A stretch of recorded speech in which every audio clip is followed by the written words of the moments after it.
ದಾರ್ಶನಿಕರನ್ನು, ಜಗತ್ತಿಗೆ ಅನ್ನವನ್ನು ಹಾಕುತ್ತಿರುವ ಅನ್ನದಾತನನ್ನು,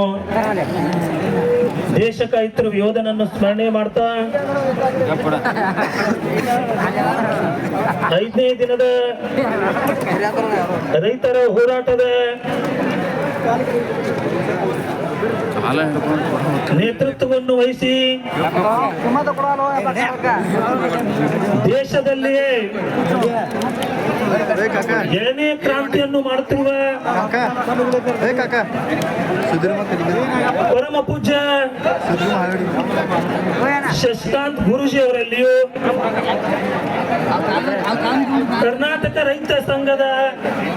ರಾಜ್ಯಾಧ್ಯಕ್ಷರಾದಂತ ಶ್ರೀ ಚಿನ್ನಪ್ಪ ಪೂಜಾರಿ ಅವರಲ್ಲಿಯೂ ಶರಣಗಳನ್ನು ಸಲ್ಲಿಸುತ್ತಾ, ವೇದಿಕೆ ಮೇಲೆ ಆಸೀನರಾಗಿರುವ ಎಲ್ಲ ಪೂಜ್ಯರಿಗೂ ಶರಣಗಳನ್ನು ಸಲ್ಲಿಸುತ್ತಾ, ನಿಮ್ಮೆಲ್ಲರಿಗೂ ಶರಣಾರ್ಥಿಗಳು. ಯಾಕಂತ